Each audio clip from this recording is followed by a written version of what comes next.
નમસ્કાર, હું રજનીકાંત રાવલ આપની સમક્ષ પ્રસ્તુત કરું છું શ્રીમદ ભાગવત ગીતા પઠન અધ્યાય 4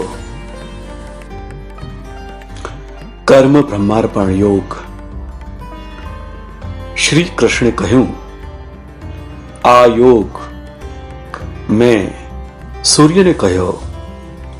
સૂર્યે તેના પુત્ર વૈવસ્વતને મનુને કહ્યો ને મનુએ તેના પુત્ર ઈક્ષ્વાકુને કહ્યો હતો.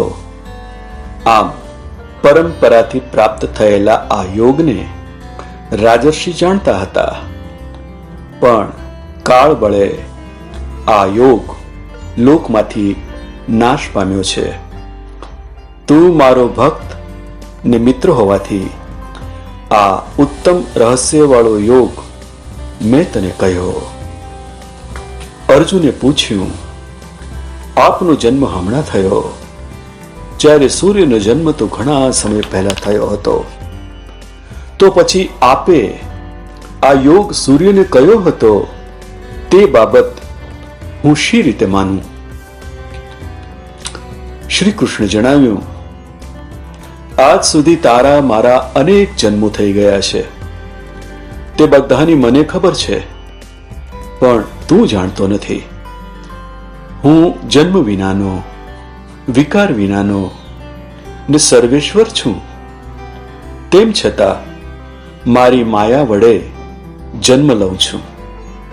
હે અર્જુન, જ્યારે જ્યારે ધર્મની હાનિ અને અધર્મની વૃદ્ધિ થાય છે, ત્યારે ત્યારે હું શરીર ધારણ કરું છું.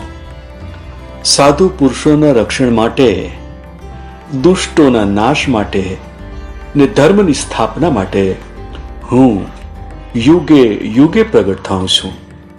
હે અર્જુન, મારા દિવ્ય જન્મ ને કર્મના રહસ્યને જે મનુષ્ય સમજે છે તે મૃત્યુ બાદ પુનર્જન્મ પામતો નથી. તેને મોક્ષની પ્રાપ્તિ થાય છે.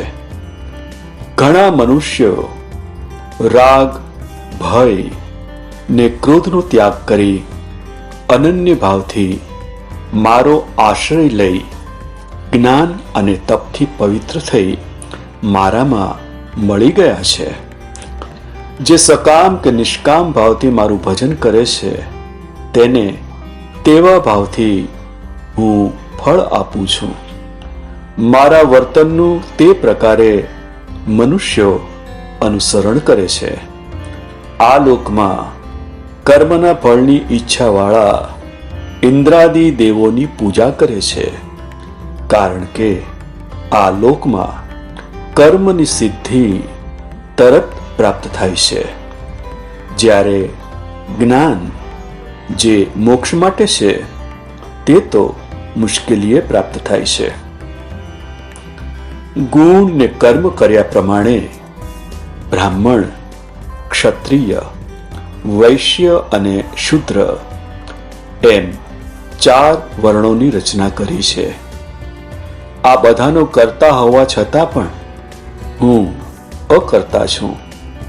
નિરહંકારી હોવાથી કર્મ મને સ્પર્શતા નથી.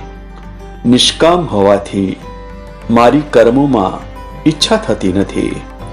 આવી રીતે જે મને જાણે છે તે કર્મ બંધનમાં પડતો નથી. અગાઉ જનક આદિ મુમુક્ષુએ જે રીતે કર્મો કર્યા હતા તે મુજબ તું કર્મ કર. કર્મ ને અકર્મ વિશે નિર્ણય કરવામાં મોટા મોટા વિદ્વાનો પણ મૂંઝાઈ ગયા છે. તે કર્મ વિશે હું તને કહીશ, જે જાણ્યા પછી સંસારમાંથી તારી મુક્તિ થશે. કર્મ અકર્મને વિકર્મનું રહસ્ય જાણવાની જરૂર છે, કેમ કે કર્મની ગતિ ગહન છે. જે મનુષ્ય ફળની આશા વગર કર્મો કરે છે ને જ્ઞાનરૂપ અગ્નિથી જેના કર્મો બળી ગયા છે તેને વિદ્વાનો પંડિત કહે છે, જે કર્મ ને કર્મફળમાં ઈચ્છા નથી કરતો, નિજાનંદમાં તૃપ્ત રહે છે, કોઈનો આશ્રય લેતો નથી, જે બધી આશાઓને ત્યાગી અંતઃકરણ ને શરીરને વશમાં રાખી બધું છોડી શરીરના નિર્વાહ માટે કર્મ કરે છે, તેને પાપ સ્પર્શી શકતું નથી.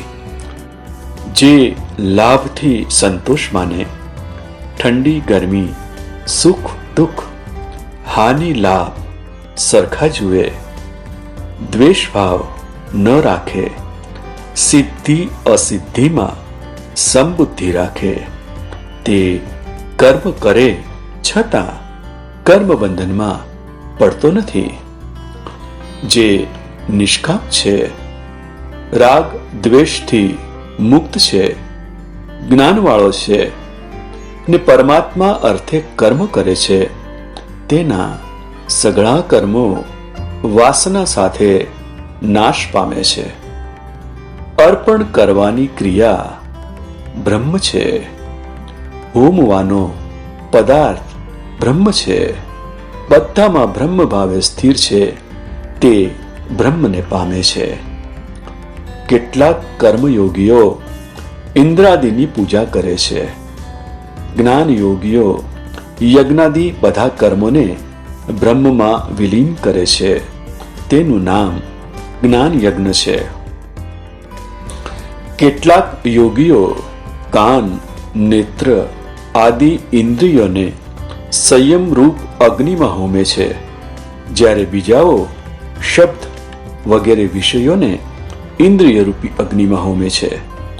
કેટલાક ઇન્દ્રિયોના સર્વ કર્મોને તથા પ્રાણના કર્મોને જ્ઞાનથી પ્રગટાવેલા આત્મસંયમ રૂપ યોગાગ્નિમાં હોમે છે.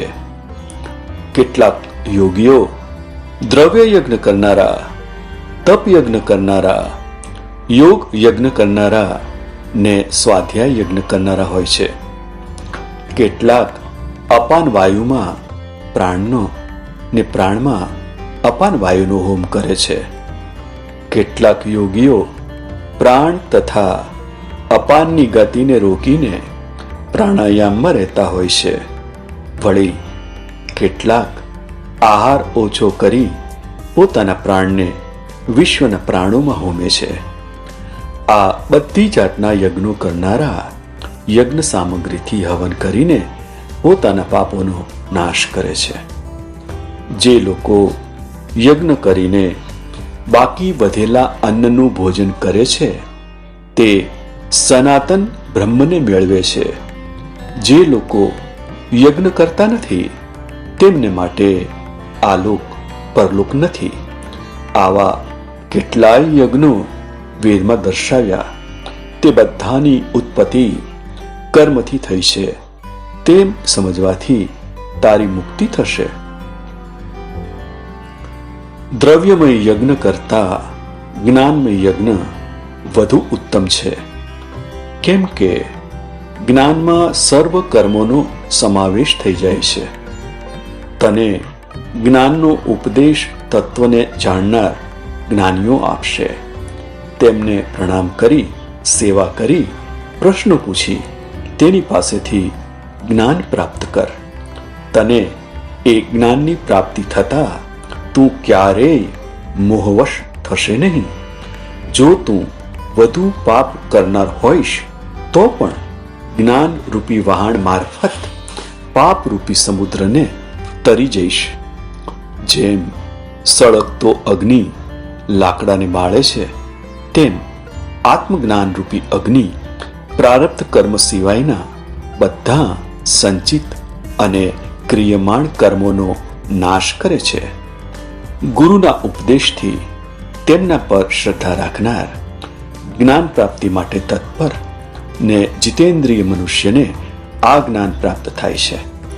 આ માટે તેણે કર્મયોગ કરવો જોઈએ. આ જ્ઞાન લાભ થતા તે મોક્ષ પ્રાપ્ત કરી શકે છે. જે ગુરુના ઉપદેશને ગ્રહણ કરતો નથી, અશ્રદ્ધા, સંદેહ રાખે છે, તે નાશ પામે છે. હે અર્જુન, જેણે બધા કર્મો ઈશ્વરને અર્પણ કર્યા છે, બધા વહેમો નાશ પામ્યા છે, એવા આત્મનિષ્ઠ મનુષ્યને કર્મો બંધનમાં નાખી શકતા નથી. માટે હે અર્જુન, તેથી તારા હૃદયમાં અજ્ઞાનથી ઉત્પન્ન થયેલા સંશયોને જ્ઞાનરૂપી તલવારથી છેદી નાખીને યુદ્ધ કરવા તૈયાર થા. ઇતિ શ્રીમદ ભગવદ્ ગીતામાં શ્રી કૃષ્ણ અર્જુન વચ્ચે થયેલ સંવાદમાં કર્મ બ્રહ્માર્પણ યોગ નામનો ચોથો અધ્યાય સંપૂર્ણ. અસ્તુ.